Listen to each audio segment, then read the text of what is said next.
மலர் HD கனடாவின் இன்றைய முக்கிய செய்திகள். இலங்கை செய்திகள். வணக்கம். முருகையா கோமுகன், குரலற்றவன் குரல் அமைப்பினுடைய ஒருங்கிணைப்பாளர். நிஜமான நல்லிணக்கமே நிலையான நல்லாட்சி. இலங்கை தீவில் நடைபெற்று முடிந்துள்ள 9வது ஜனாதிபதி தேர்தல் முடிவானது மரபு கடந்த ஒரு ஆட்சிக்கு வித்திட்டுள்ளது. இது ஒட்டுமொத்த இலங்கை வாழ் மக்களினதும் துணிகரமான தீர்மானமாகும். இந்த வகையில் ஊழலற்ற ஒரு தேசத்தை உலகிற்கு அறிமுகப்படுத்துகின்ற முகவரியோடு நாட்டின் ஆட்சி பொறுப்பை கையேற்றிருக்கின்ற கௌரவ ஜனாதிபதியாகிய தங்களுக்கு எமது வாழ்த்துக்களை தெரிவித்து வரவேற்றுக் கொள்கின்றோம். மக்கள் அதிகாரத்தின் ஊடாக ஆணை பெற்று அரச தலைவராக பதவியேற்றிருக்கின்ற தங்களுக்கு சமூக பொருளாதார ரீதியில் சிதைவடைந்துள்ள இந்நாட்டை துரிதமாக சீரமைக்கும் தலையாய கடமை பொறுப்பு இருப்பதை தாங்கள் நன்கறிவீர்கள். இந்த நாடு இந்நிலையை சந்திப்பதற்கு அடிப்படை காரணமாக அமைவது நாட்டின் புறையோடி போயிருக்கின்ற இன பிரச்சனையும் அதனுடனான யுத்தமும் தான். இதற்கான காரண காரியங்களை கண்டறிந்து நாட்டின் இன நல்லிணக்கத்தை ஏற்படுத்தும் பட்சத்தில் இந்த நாட்டின் மீதான இதர தலையீடுகளை இல்லாது செய்து தேசத்தை அபிவிருத்தி நோக்கி கட்டியெழுப்ப முடியும். ஆகவே காலத்தின் தேவையும் கூட. அந்த வகையில் பல்லின கலாச்சார பண்பாடுகளை கொண்ட தமிழ் மக்கள் வாழ்கின்ற இந்த நாட்டில் ஒரு பூர்வீக இனமான தமிழ் மக்கள் தமது தாய் நிலத்தில் போராடி கொண்டிருக்கிறார்கள் என்பது தாங்கள் அறிந்தது.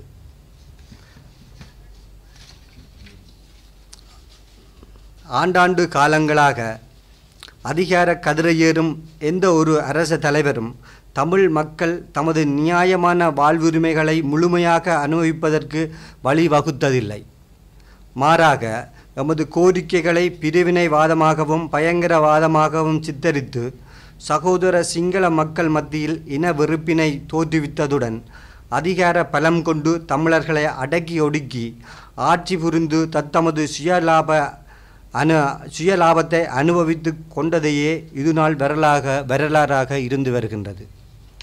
இதனால்தான் ஒட்டுமொத்த நாடும் அழிவு பாதைக்கு அமிழ்ந்து போனது. எனினும் தமிழ் மக்கள் மீள் நிரப்ப முடியாத பல்வேறு பேரழிவுகளுக்கு ஆளாகியுள்ளார்கள். இன்று நாள் வரை அடையாளப்படுத்தப்பட்டு நிற்கிறார்கள். எனவே மாற்றத்தின் ஊடாக நாட்டை முன்னேற்றும் ஒரு கதாநாயகனாக ஆட்சி பொறுப்பேற்றிருக்கும் ஜனாதிபதியாகிய தாங்கள் தமிழ் மக்களது பிரச்சனைகளை ஆராய்ந்து நிரந்தரமான ஒரு அரசியல் தீர்வுக்கு வழிவகுப்பீர்கள் என்ற நம்பிக்கை கொள்கின்றோம். அதன் அடிப்படையில் தமக்கென நிலம், மொழி, கலாச்சாரம், பண்பாடு எனும் தனித்துவ அடையாளங்களுடன் கூடி ஒரு பூர்வீக இன மக்கள் என்ற வகையில் தமிழ் மக்கள் தமது தாயக பிரதேசத்தில் தன் அடையாளங்களுடன் சுதந்திரமாகவும் சமத்துவமாகவும் வாழக்கூடிய ஏதேச் சூழலை உறுதிப்படுத்த வேண்டும். தனி மனித உரிமைகளை தடுக்கின்ற வகையில் செறிவூட்டப்பட்டு நடைமுறைப்படுத்தப்பட்டு வருகின்ற கொடூரமான பயங்கரவாத தடை சட்டம் முழுமையாக அகற்றப்பட வேண்டும். தமிழ் சமூகத்தின் பெயரில் 30 ஆண்டுகளுக்கு மேலாக சிறை வைக்கப்பட்டுள்ள தமிழ் அரசியல் கைதிகள் ஏதேனும் ஒரு பொறுமுறை கூடாக கால தாமதமின்றி விடுதலை செய்யப்பட வேண்டும். தமிழ்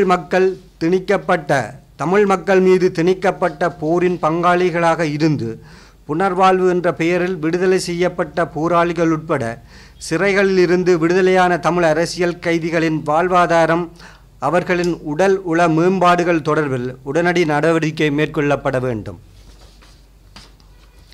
போரின் பெயரில் வலிந்து காணாமல் ஆக்கப்பட்ட தமது உறவுகளின் கதி அறியாது பல வருடங்களாக தெரு போராட்டம் நடத்தி கொண்டிருக்கின்ற தாய்மார்களின் கண்ணீருக்கு காலம் தாழ்த்தாது நியாயமான நிரந்தர தீர்வை தர வேண்டும். போரின் பெயரில் உயிர் நீத்த உறவுகளை நினைவேந்துகின்ற அடிப்படையில் மனிதநேய உணர்வுகளுக்கு மதிப்பளிப்பதன் ஊடாக மனக்காயங்களுக்கு ஆளாக்கப்பட்டிருக்கின்ற மக்களை உள ரீதியாக ஆற்றுப்படுத்த முடியும் என்பதை நினைவில் கொள்ள வேண்டும். தேசிய பாதுகாப்பு என்ற பெயரில் தமிழர் வாழ் பிரதேசங்களில் மாத்திரம் அளவுக்கு அதிகமாக குவிக்கப்பட்டுள்ள இராணுவ படைகளின் எண்ணிக்கை தொடர்பில் மக்களுக்கு எழுந்துள்ள அச்ச நிலை போக்குவது அவசியமாகிறது. தொல்பொருள் திணைக்களத்தின் ஊடாகவும் ஏனைய அரச திணைக்களங்கள் ஊடாகவும் தமிழ் மக்களின் இனச்செறிவை குறைத்து செய்கின்ற வகையில் முன்னெடுக்கப்பட்டு வருகின்ற காணி அபகரிப்பு மற்றும் தமிழர் பிரதேசங்களின் பெயர்களை சிங்கள பெயர்களில் மாற்றுகின்ற சூட்சும செயற்பாடுகள் கைவிடப்பட வேண்டும். இது போன்ற நிஜ மாற்றங்களால் மாத்திரமே இலங்கை இன ஒற்றுமையை ஏற்படுத்த முடியும் என்பதனையும் அதுவே இந்நாட்டை மதிக்கத்தக்க முன்னேற்றத்துக்கு இட்டுச் செல்லும் என்பதனை ஒரு சிவில் சமூக அமைப்பாக நினைவுபடுத்த கடமைப்படுகின்றோம். நன்றி.